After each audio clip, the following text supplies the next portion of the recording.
afternoon. So I am teaching the third of my videotaped classes here at James River Yoga, for which we'll need a tennis ball, strap, and 2 blocks if you have them. I'm sitting on one of the blocks right now. Maybe a blanket or 2 for the knees or to sit on. So we're just going to start taking a couple of moments here to settle in. You can take a few deep inhalations, long, complete exhalations. And set aside everything that you have to do later, everything you've been doing, all your busyness of the day, if you've been busy. And just become fully present, this moment, this next breath. And set an intention to link your movement to breath. So no hurrying to get ahead of yourself, just checking in that the breath throughout our practice stays just as easy and steady as it is right now.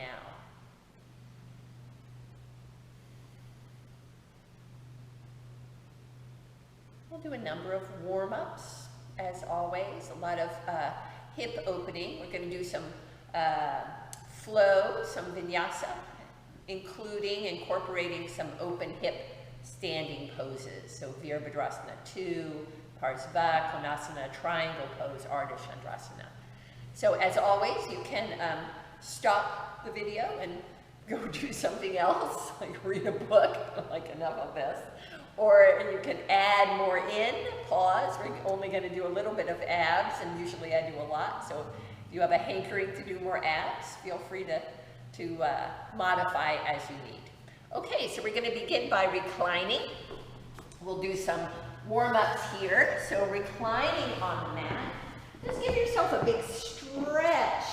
Reach through the fingertips, the soles of the feet. You can hold one wrist and stretch one direction, the other wrist and stretch in the other direction. So maybe it's your first big stretch of the day. And we'll do some windshield wipers. You can bend the knees, separate your feet as wide as the mat. I like to keep my arms extended along the ears and just let the knees exhale from one side to the next. As always, you can pause. You can let the knees stay dropped over. You can pause and bring the lower foot to the upper outer thigh for a little bit extra stretch in the side body, the outer hip. So your choice, you can modify as you like. This is just an easy hip release. And we'll shift to some twists, so the arms out to the sides. Feet are active as always, and knees together or towards one another as much as possible. So dropping the knees on an exhalation and inhaling back to center. Maybe small twists, gradually deepening the arc of the twist. Maybe you want to incorporate the arm. So following the arm over, lengthening it along the ear and returning to a T shape. You can do that both directions. You can leave the arms out of it. It's your choice. So just your own warm up here. And then coming back to center, the hands on the knees, just rocking side to side. You can even hug the knees into the chest and roll from elbow to elbow. And lower the feet to the floor. Bring the hands behind the head. We'll stretch out the fascia in the upper back. So on your exhalation, lift the elbows, round the shoulders, draw the chin toward the chest. And you can do a couple more of those at your own pace, exhaling. You might hear the crackling sound of muscles moving over the bones. And we'll do a little bit of moving bridge pose. So on your exhalation, the tailbone curls under, the low back may flatten to the floor at that point. Inhale at the top. And then on your exhalation, rolling down one vertebrae at a time. So rolling up and rolling down. We're just warming up the spine here. And that was a floor, not my spine, in case you're hearing loud popping sounds. You're like, So pausing here, we're going to do a couple of, just a little short ab series. So lifting the feet off the floor, we'll hold behind the thighs, and we'll do 10 pulses and then 10 obliques to elbow to the opposite knee. So let's do them together. We're exhaling as we pulse. 1, 3. You can exhale through the mouth if that is more comfortable. And then we'll shift to the obliques, the hands behind the head, elbow to the opposite knee. You can keep the legs still, you can bicycle pedal the legs, you can extend both legs out between sides, so your choice.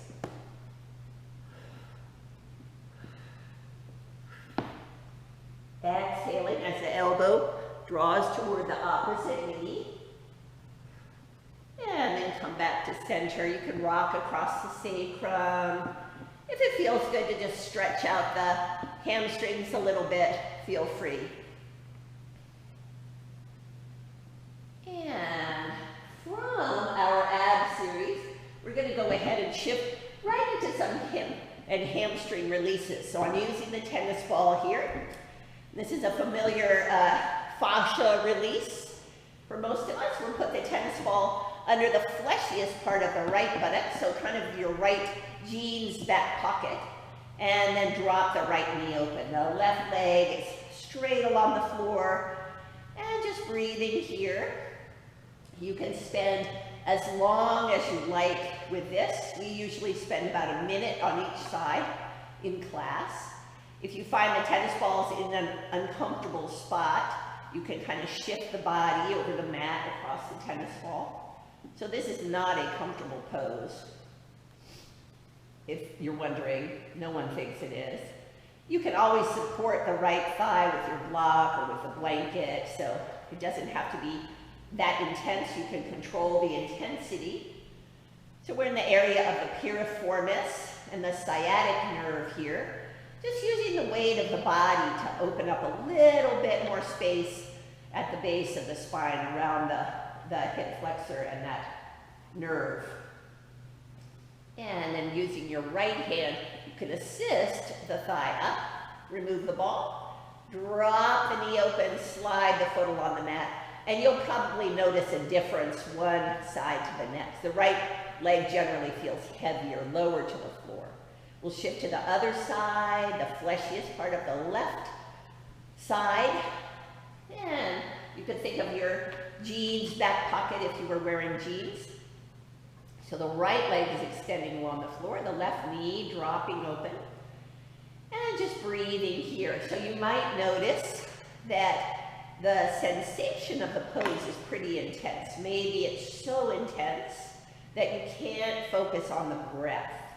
So you might want to bring all your attention to the sensation of the pose. And we do that in a particular way, just noticing the sensation without any kind of commentary. We're not whining about it, just noticing, is it sharp, is it dull, does it move, does it increase or decrease? So just observing your own body, the sensations in the body. And then use your left hand to assist the thigh up, remove the ball, drop the knee open, slide the foot along the mat, and just feel the difference as a result of that piriformis release. Okay, we're going to use the strap, and this is a little bit of a series, a little flow series that incorporates the hamstrings, the outer hips, it uses a twist. It's a lot of fun. I'm starting it completely the wrong way. So cross the right ankle to the front of the left thigh. We're getting to Supta Padangusthasana in a minute. And we're going to lasso the ball of the left foot with a strap. And I'm holding the strap now in my left hand. So I've got my right foot crossed to the front of the left thigh. The strap's in the left hand. And there's a lumbar curve. There's space between my low back and the mat. Right arm out to the side, and very slowly, I'm lowering the legs over to the left side. I'm bringing my right foot down to the floor. So where you hold on the strap depends on just what's comfortable for you. You might let this left leg come a little further away from the body, closer to the left shoulder. So totally depends what's comfortable for you. Where is it working for you today in this pose? You might want to make the pose a little more intense, pressing the right foot into the floor, the knee away from the chest, lengthening from right hip to armpit, or maybe a little softer, letting the right knee drift in toward the chest a little bit. So you're making those decisions depending on what's happening with the body, what you need. So nothing forced or pressured, no pain in our yoga practice. And try not to press off on the left arm. Come back to center.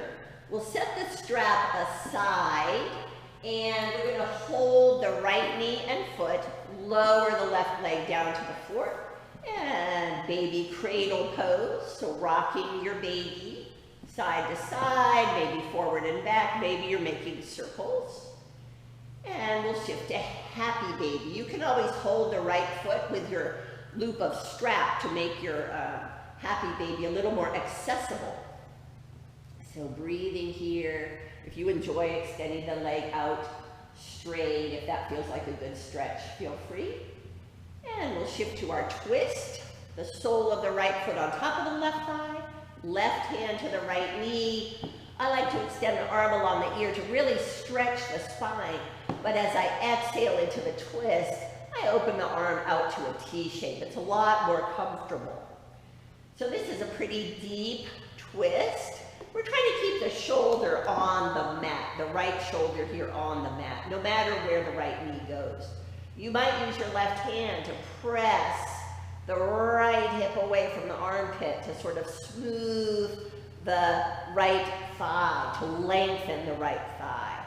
So we're lengthening through the left leg. You'll notice the left leg often wants to check out, so we're keeping it part of the pose, part of our whole practice here. And breathing. And we'll come back to center. Drop the right knee open, slide the foot along the mat, and you'll notice a difference one leg to the next. One leg feels heavier, even longer. So the whole side body has been changed, shifted. And we'll cross the left ankle to the front of the right thigh.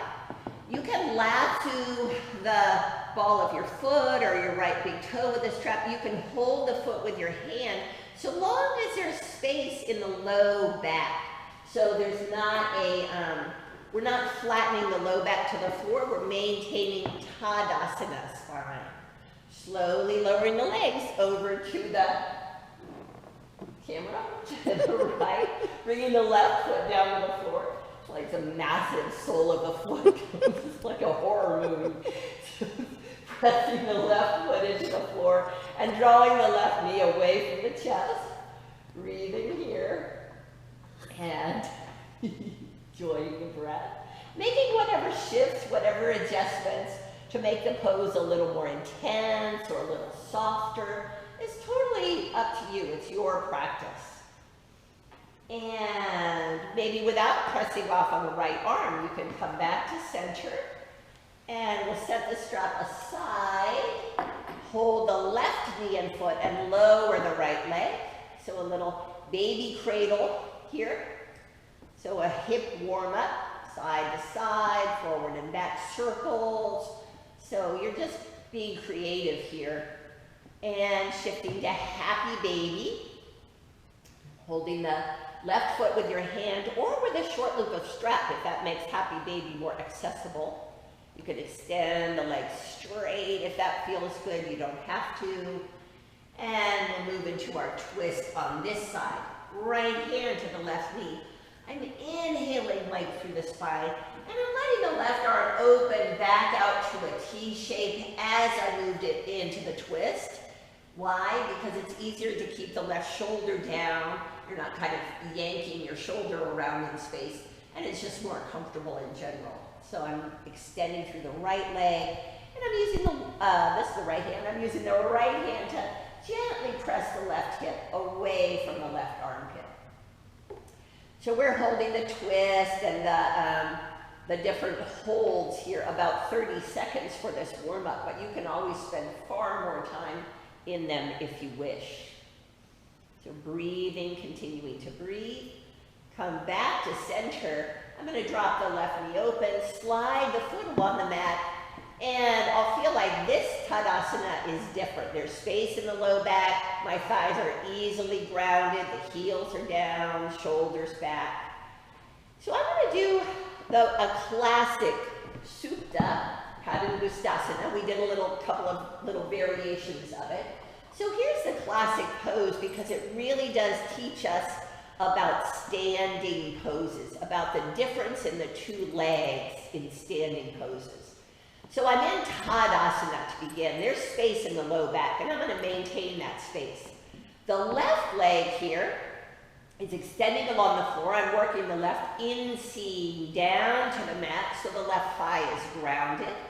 And I'm raising the right leg only to the point where there's still space in the low back. So this is not a pose, right? I'm not trying to yank my right leg to my face for zero reason at all.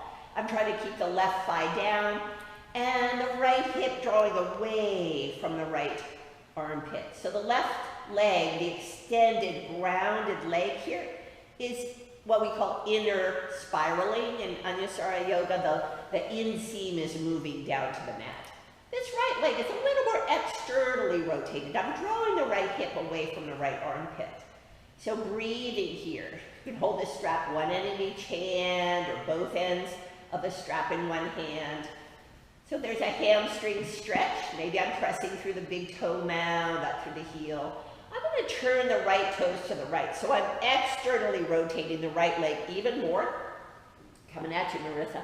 And I'm opening the right leg out to the right, only to the point where I'm keeping the left thigh down and the hips pretty much level. So I'm not going into an exaggerated little back bend here, letting the ribs pop up to the ceiling. It's just a stretch, the left leg grounding, the right leg extending out. And I'm going to inhale back to center, handing the strap to the left hand. I'm going to inhale space from right hip to armpit, and then I'm exhaling the right leg across the body. So I'm in the outer hamstrings here, the IT band. Both legs are long. I'm lengthening through both legs and breathing still, enjoying the breath. So long legs, long spine. And I'm keeping the leg through the legs, the leg through the spine, coming back to center, and I'll release the right leg alongside the left leg. And I'll feel a little bit of a difference. The right leg and the left leg. We'll do the same on the other side. So holding the strap, one end in both hands, or you might prefer to hold the strap both ends in one hand. So the right leg is grounded, the right leg is extending along the floor, and I'm raising the left leg only to the point where there's that familiar space between the lumbar spine and the mat. And breathing here. So this is a really really much used yoga pose. It's really useful. We learn a lot from it, and it's a great hamstring stretch. It allows us to stretch the outer hamstrings as well, the IT band, and it's a twist. It's a good warm-up. Turn the left toes to the left. So this leg is more externally rotating, even as the right thigh stays grounded, even as the right inseam moves down to the mat, and we're opening out to the left. Hips are level-ish. I'm extending through the left leg. I can even turn my toes down toward the mat for a little more external rotation. So I'm trying to keep the ribs gently drawing towards one another. I'm knitting the ribs a little bit so they're not popping up. I'm not going into an exaggerated sort of back bend. I'm going to come back to center, hand the strap to the right hand. First, an inhalation. I'm drawing the left hip away from the left armpit, and then crossing the body, stretching the outer hamstrings and the IT band. So both legs are long, the spine is long here. And enjoying the breath, taking this opportunity to see what I'm doing next, breathing.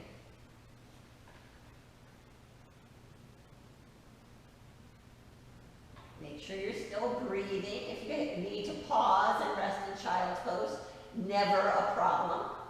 Coming back to center with long legs and long spine, and extending the legs out. Maybe I'm giving myself a big stretch here, even arcing the whole spine off the mat, and enjoying the breath. I can bring a hand to each knee, rock side to side across the sacrum. I'm just coming back to symmetry. And I'll plant the feet and roll to the side. I'm going to move into some cat-cow movement here. So continuing to warm up the spine. So go ahead and take Halloween cat. So really pull the ribs up away from the floor. We're rounding over like someone's put a beach ball under your stomach. And then from the tailbone will lead the way. Sitting bones lift, the ribs sink. Here we get to the head, and instead of just poking the chin forward, lift the sides of the throat up toward the ceiling, and just a little tip of the chin. So it's not sort of a squashing action. We're rounding over our beach ball, dropping the head, and just a few rounds of breath in this way. And you can get creative, of course. You can circle the hips, you can add in child's pose, downward facing dog, whatever feels really good. We're going to rock back to center here. And then this is the action of creating a lumbar curve, more of a lumbar curve, inner spiraling. We're hugging the shins in, thighs, kind of moving back and apart, the inseams of the pants. There's a lumbar curve, but now we're drawing up the ribs. So we've created support for the freedom of the back body. And we'll stretch the right leg back, pressing back through the right heel. Inhale the left arm forward, and from the right side ribs, we'll initiate the twist. You can lift the back thigh a little, draw the ribs in a little, maybe the twist deepens. And I'll exhale the left arm behind the right wrist, coming to the outer left shoulder. I can walk my right fingertips forward, a deeper twist in that way. And then I'm coming back to center with the right leg still back. I'm going to lower the right heel to the mat, stretch the right arm along the ear. So it's a Vashisthasana variation. I can engage the core muscles, including the glutes, to raise the right leg. Make sure you're breathing, not holding the breath. If you like, you can reach back for the foot. You don't have to. And then extend the leg back, the arm forward, come back to a neutral table. And you'll feel a difference one side of the body to the next. We'll stretch the left leg back, pressing back through the left heel. Inhale the right arm forward. So on your exhalation, we're moving from the left side ribs. Inhale, length, exhale into the twist. So we're not yanking ourselves around by the arm. And then exhaling the arm through, maybe walking the left hand forward to deepen the twist. And then coming back to this Vashisthasana variation, the left heel down.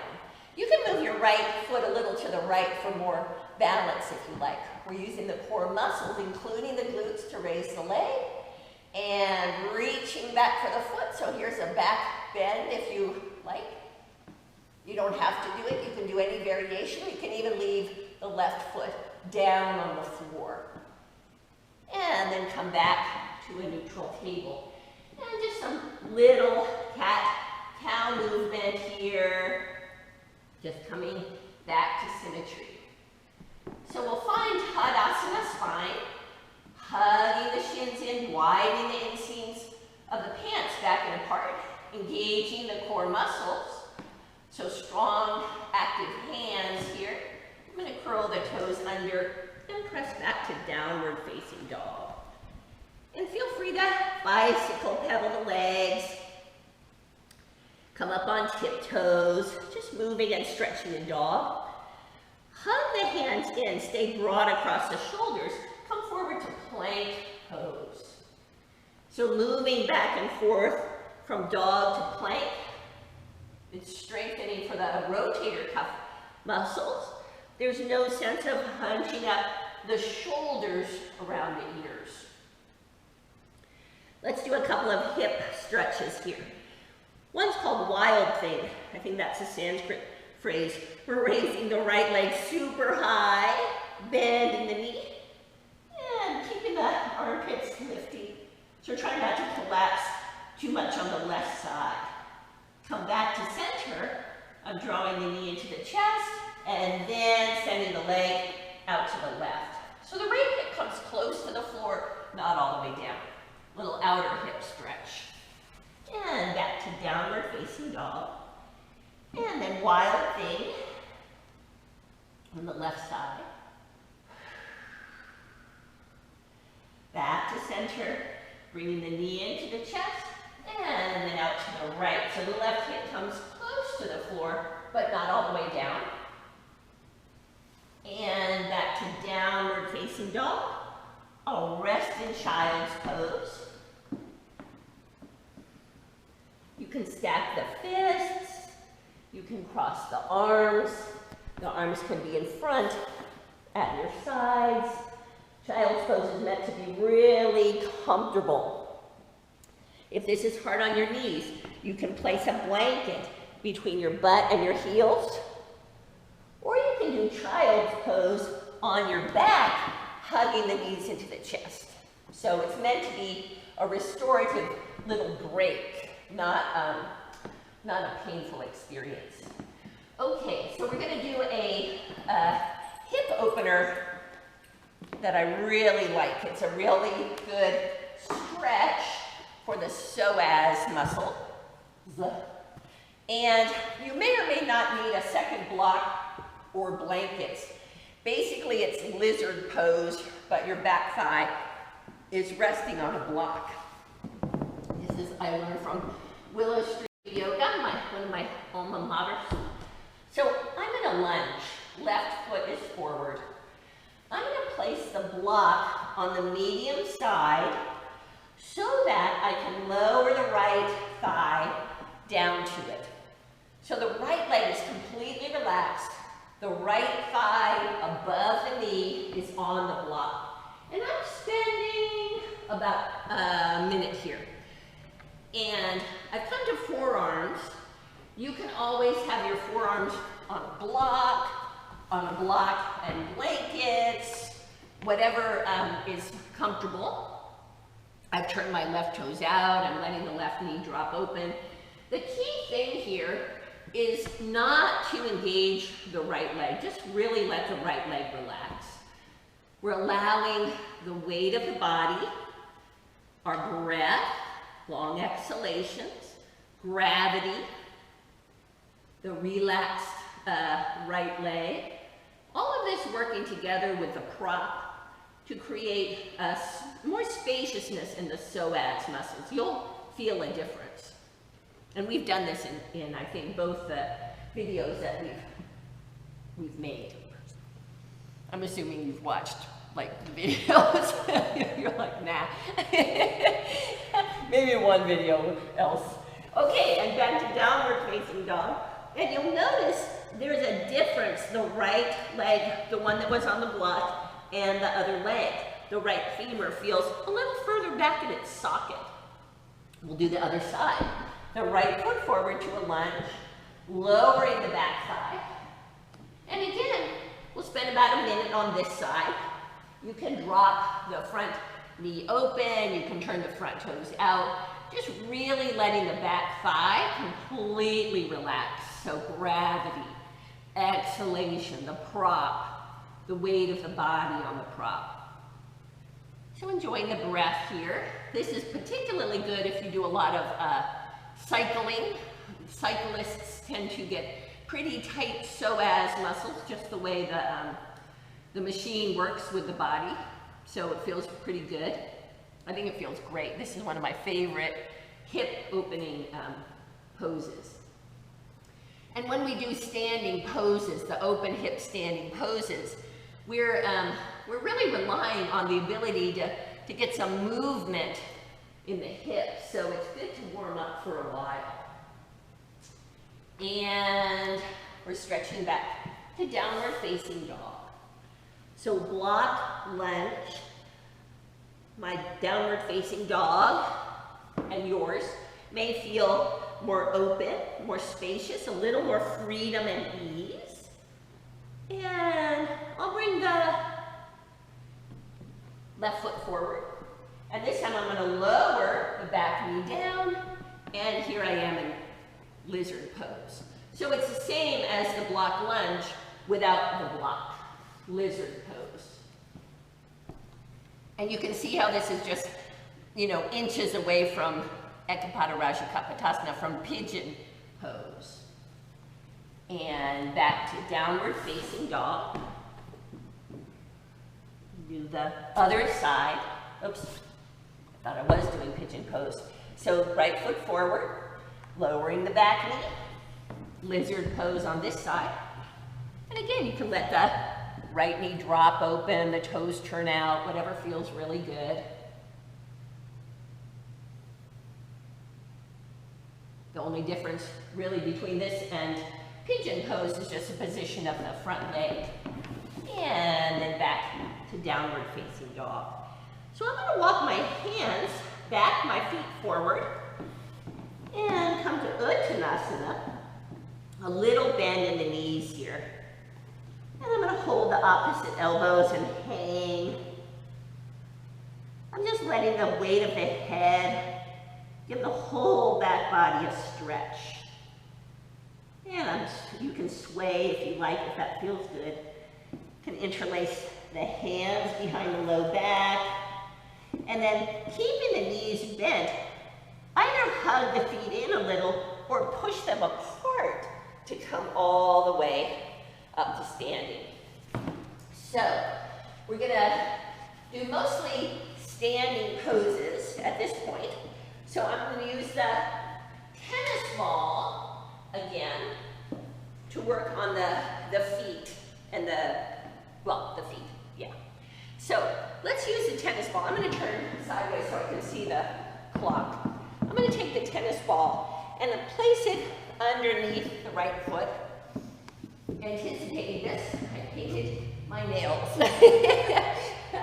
So I'm massaging the right foot with the tennis ball. And you can press and hold for a little bit and then move to another spot on the foot. You can continuously massage. The plantar fascia gets really tight. It can be really tight, especially if you do a lot of walking and running. And this helps it stay, this helps the connective tissue here in the sole of the foot stay more malleable, more flexible. It also has an impact on the hamstrings. Of course, our studio floor is really loud. I happen to be on a really loud spot. I'm talking all year going, okay. And then you can just check out the difference, one foot to the next, even the sensation at the attachments, especially behind the knee. It'll feel different from your tennis ball side and your other side. So let's do that other side. And we're spending about a minute on each foot. So rolling from side to side, forward and back, maybe pressing and holding. So entirely up to you. This is a really good thing to do every single day. Not only because it affects the fascia in the sole of the foot, the plantar fascia, but it's a really good hamstring release as well. It also helps us with balance. So the more malleable, the more flexible, the more control we have over our feet, the easier it is to balance. So you want to have ease in our yoga practice. Foot massage really helps with that. I'm going to step off the tennis ball, and I'm going to use the tennis ball one more time for a side stretch. So I'll do this from behind. So you can see I'm putting the tennis ball so it's underneath my heel, but it pokes out a little behind the heel. And I'm separating my feet a little wider for balance. Then I'm going to send the arms overhead. I'm going to hold my right wrist, that is a tennis ball side, and I'm stretching away from the tennis ball. As I stretch away, I'm pressing my heel down. And I can spin my heart to the ceiling, down to the mat. It moves a stretch to different parts of the side body, and then all the way up and stepping off the tennis ball. You'll notice a big difference, the right and the left side. So I'll do the left side. I'm standing with the tennis ball poking a little behind the heel. And I'm in Tadasana, it's regular Tadasana. Legs are straightish. I'm not doing one exaggerated thing or the other. The arms overhead, I'm stretching away from the tennis ball on the left side this time. So breathing, stretch through the whole side body. You might spin your heart to the ceiling, and the stretching moves kind of to the inner armpit. Down to the mat, you'll feel the stretch in the outer ribs, the left hip a little more.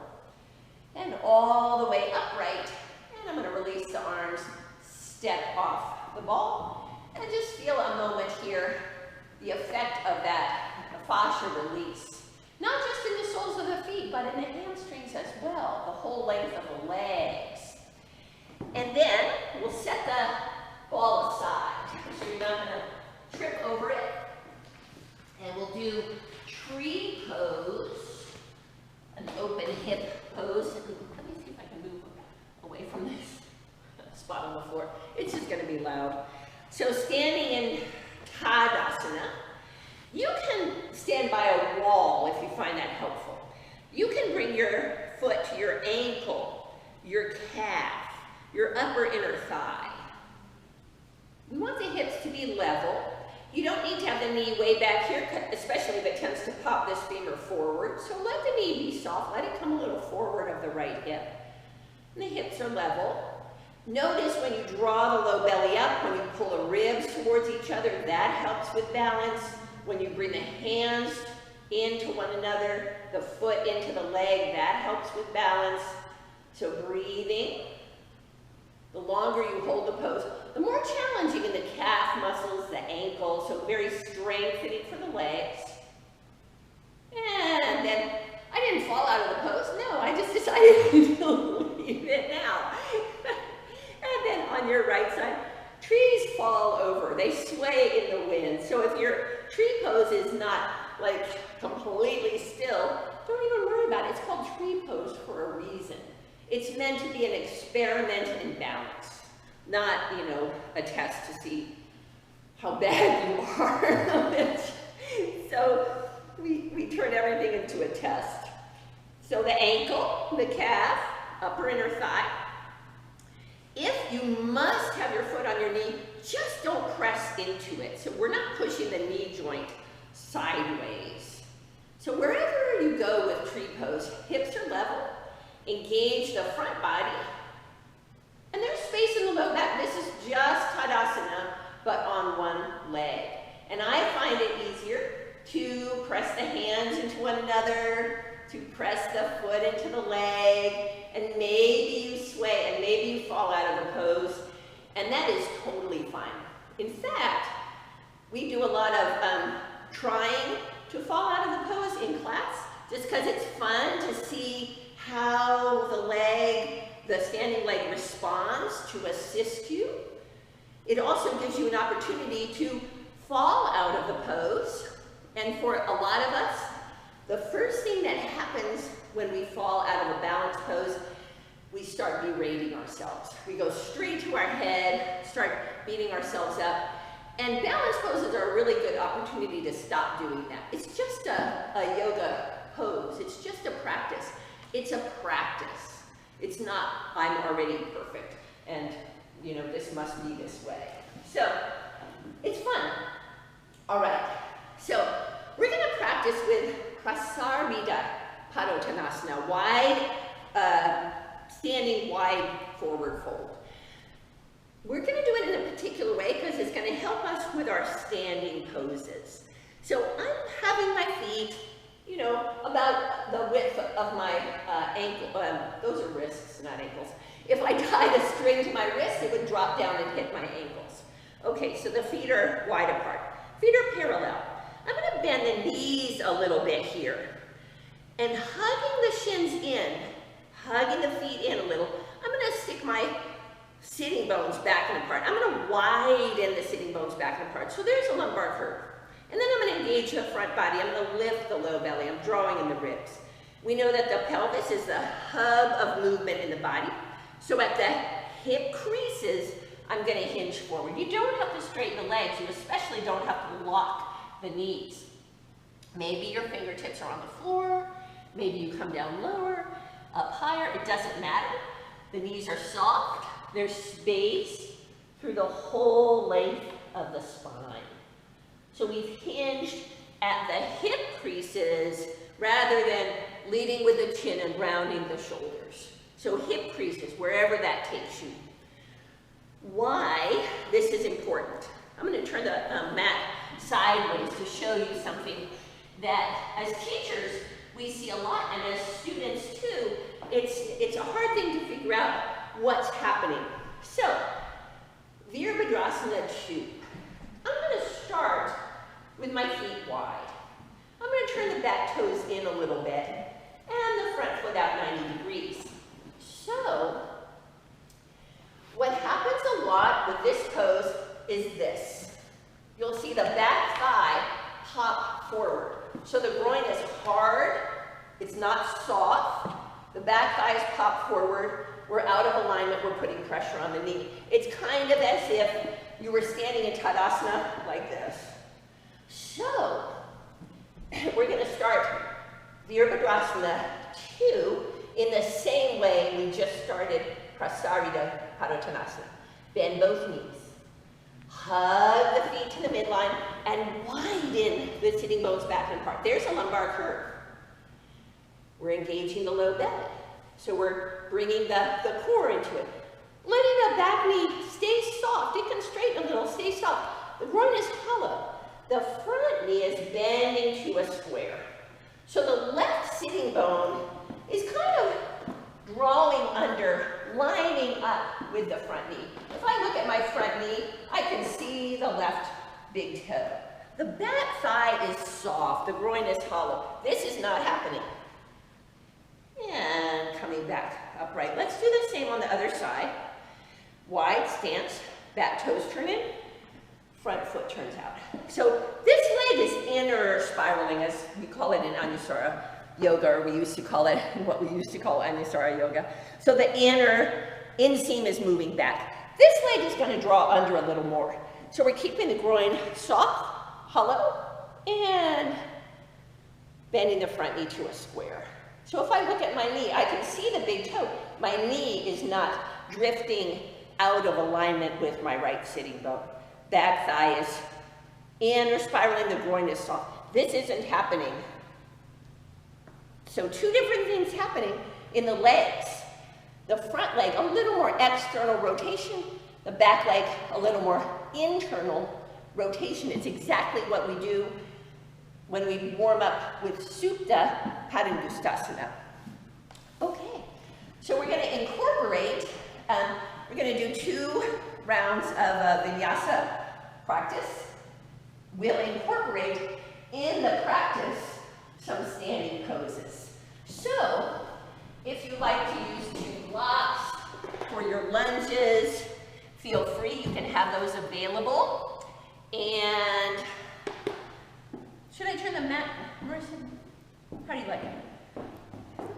I'm just checking with my production people. So, standing up nice and tall, standing at the top of the mat.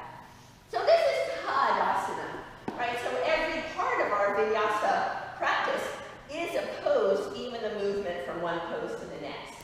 We'll inhale the arms overhead. The knees are soft. We're hinging at the hip creases. So the hands can come to the blocks, the mat. Inhale the heart forward. I'll start by stepping the left foot back. I'm in a lunge. I'm going to lower the back heel. So I'm lining up heel to heel or heel in step. And you can even walk the hands in a little and practice with this. Widen the sitting bones back and apart. Kind of stick your butt out, kind of create a lumbar curve. Keep that on the back leg, but pull the right sitting bone under as you rise up, Virabhadrasana 2. So it really avoids that the back thigh sort of popping forward. So breathing here, if you like, you can turn to look over the fingertips. Relax the tops of the shoulders. You're using the upper back muscles to hold the arms out. I'm going to bend the right arm, forearm is on the thigh. I'm turning my left palm behind me, the left pinky brushing my ear, and then I'm sending the arm along the ear. Why am I doing that? That avoids this, right? So turning the palm back, pinky brushes the ear, arm along the ear. Shoulders are back. Nice. So I'm trying to lengthen through the right side as well as the left side ribs. And I'm going to come back up, back to a lunge, and then to downward facing dog. I'll do the adult chaturanga variation that we learned from Gary Kraft's style. Inhale forward to plank. Exhale the knees down. And back to child's pose that we learned and forgot. Back to child's pose. Inhale the heart and hips forward. It's like upward facing dog, but the knees are down. And then exhale all the way forward. Coming down to do whatever variation of cobra you enjoy. So the back of the neck is long, the legs are long, and all the toenails are touching. So we're not squeezing the glutes. So different from Pilates, if you practice with Pilates with the toes turning out. And then lowering down, you can bend the knees. Press the knees into the mat. Bring attention to the back ribs, and then follow the back ribs all the way back, downward facing dog. So our dog is not shaped like an igloo. It's more like a teepee. You can bend your knees if that helps. More lumbar curve, a little tone in the core, straightening the legs. The heels don't have to touch. Bring the right foot forward. And lowering the back heel down. Is this the exact same side I just did? Yes. We're bringing the left foot forward. I was trying to switch it because I always do right foot. So now I'm leading with the left, and this is what happens. Disaster. So I'm lowering the back heel down. So, once again, I can walk the hands in. This is a good way to start, I think. Hugging the feet in, widening the inseams back and apart. So the back thigh can stay like that. The front sitting bone is going to draw under just a little bit more. And I'm coming up to Virabhadrasana 2. I can look over the fingertips, breathing here. So the back thigh isn't popping forward. The right knee can be soft. The front forearm, the left arm to the front thigh. Pinky brushes the ear. Parsvakonasana. And I'm trying to use my forearm on the thigh to sort of lengthen the left side ribs as well as the right. And pressing back up, Virabhadrasana 2. And windmilling to a lunge. And then I'll step up, Uttanasana. And I like to bend the knees a little and just let the whole spine lengthen. I'm interlacing the hands behind the low back and coming all the way up to standing, bringing the hands together in front of the heart. So we're going to do a second sun salutation. This time I'm going to start with the right leg because that's the way I've done it forever. When I try to mix it up, it becomes confusing to me. So we're doing triangle pose and Ardha Chandrasana. And take a look here for a moment. Triangle pose and Ardha Chandrasana are really the same pose. Here I'm turning this into Ardha Chandrasana. It's just a different arrangement of the body in space. So triangle pose, Ardha Chandrasana. We'll add those into our sun salutation.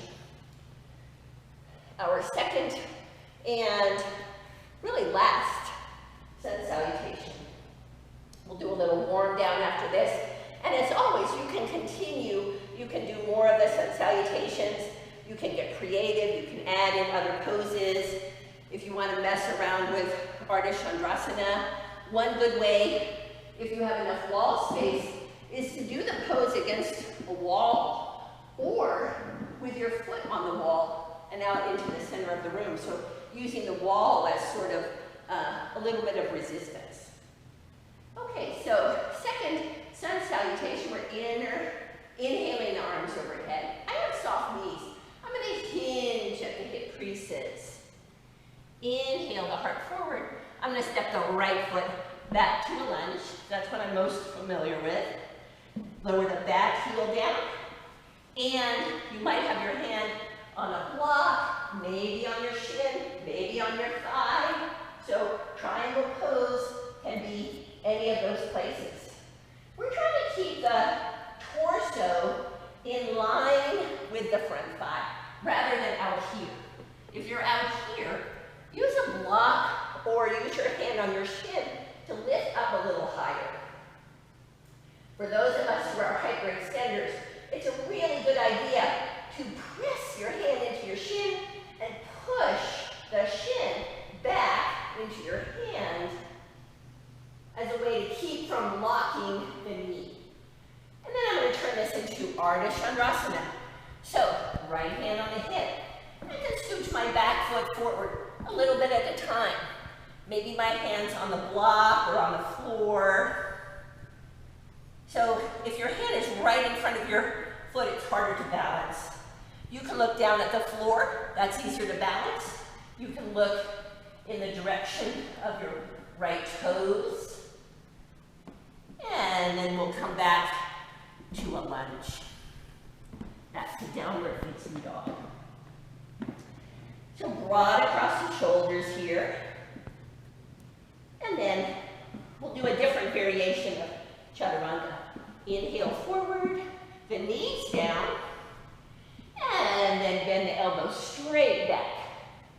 I'm going to extend back one leg, lifting the inseam of my pant up toward the ceiling, both legs. One leg, then the other leg. And then a low cobra. I'm inhaling, the side body is long. And pressing up a low cobra, the back of the neck is long. So I'm not sort of jamming my chin forward. I can lift the hands. It makes it a little more of an upper back strengthener.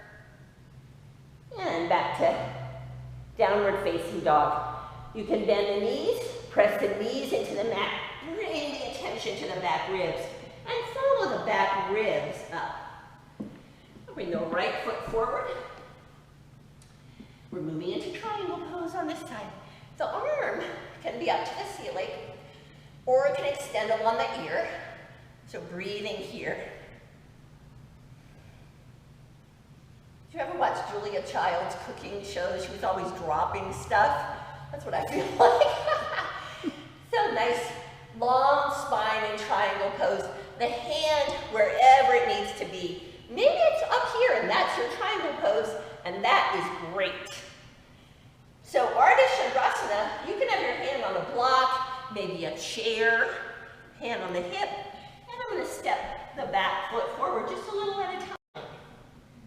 So my left foot, if I look down my body, I can see the left toes. So the left leg's not way back behind me or way forward. And then I'm going to level the hips back to a lunge and step up, Uttanasana. And all the way up to standing. And bring your hands together in front of the heart. Just finding the breath. I find when I start to get out of breath, it's really helpful to exhale deeply, to sort of kick-start my breath with a long exhalation.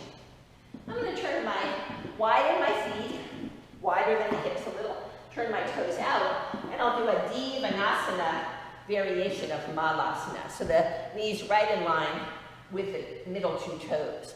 And if this doesn't allow the heels to come down, you can separate the feet a little wider. You can sit up on something. So breathing here. And then we'll just go ahead and shake out the legs. So I'm going to do just a couple warm down stretches, and then I'll demonstrate legs up the wall pose. You can do legs up the wall pose, you can do Shavasana. As always, you can modify this, stop the tape, do more warm down, do a longer Shavasana. I'll just demonstrate how to get into legs up the wall pose. So just to warm down, you might want to recline, stretch, let the whole spine arc from the floor. Maybe you enjoy a bridge pose. You can pretend you're hugging a block between the knees, widen the sitting bones, let the whole spine arc from the floor, and then press up into bridge pose. And that might feel good. You can interlace the hands if you like, even come up on tiptoes, and then drop the heel down, heels. And release down to the mat. So we never hug the knees right in after a back bend. Just give the discs time to find their place back between the vertebrae. You can rock across the sacrum. If you like happy baby, you can do happy baby, both legs. Think of trying to tip the sitting bones toward the mat. Think of moving in the direction of a lumbar curve, even if that doesn't really happen with both legs. And lower the feet to the floor. So, I'm going to demonstrate how to get into legs up the wall pose. I'm going over here, Bertha. So, I've got my mat long ways against the wall. Sorry. All right. And stink bug, in case you're wondering. Yeah. And I like to put a blanket sort of a little bit of a distance from the wall, so butt width away from the wall, right? A blanket. So the idea is your pubic bone, your hip points are pretty much level. And if you like, if it's a little stretchier for the low back, to have a bigger blanket or even a bolster. So this is how you get into the pose. I've got the blanket in the right place. I'm putting my hip against the wall, and then keeping the hip pressing to the wall, I'm just spinning up and legs up the wall. So I've got my blanket, I'm kind of adjusted a little bit. So hip points, pubic bone, level. This to me is comfortable. If you find that this is too much of a roll, you can undo it. So just so there's a little bit of support for the low back, and your butt's pretty much against the wall. If this is hard because your hamstrings don't allow it, you can bend the knees a little bit.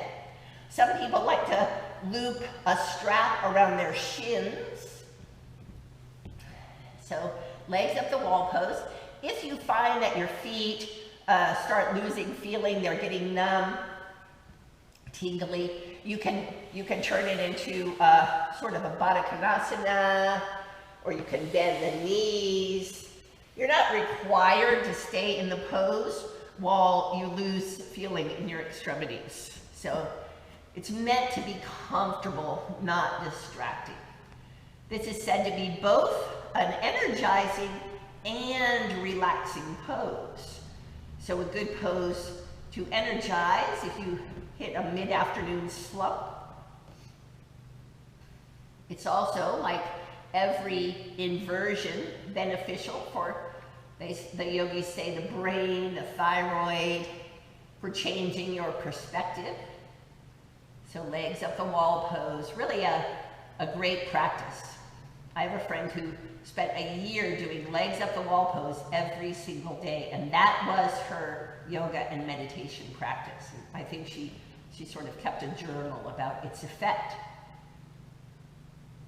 And I won't make you look at me for 10 minutes while I lay here in legs up the wall pose. Fascinating. But to get out of the pose, you can bend the knees and kind of shift away from the wall. And maybe you want to rock side to side. Generally, we roll to the right side to pause a moment. And then letting the head be heavy, sort of unfurling back up to a seat. So we want to sit in such a way that the knees can drop down to the floor, that we have a lumbar curve. We're actually at the front of the sitting bones, sitting up nice and tall. And if you're a regular yoga practitioner and every single time you sit, you put your right shin in front, go ahead and just shift it. Put your left shin in front and see what a difference that makes, or how awkward it might feel. It's kind of surprising. And just sitting up tall, feeling the tailbones lengthen down into the earth, the crown of the head extending up to the ceiling. So to find the crown of your head, you can put the heel of your hand between your eyebrows, spread your fingers, and the middle fingertip will land on the crown of your head. You can think of a string extending it up to the ceiling. So it's a way to keep the head from tipping forward, from tucking in, from lifting up. It's just resting on top of the spine. And thank you so much for watching, and Marissa again for filming, and hope you have a wonderful day. Yay!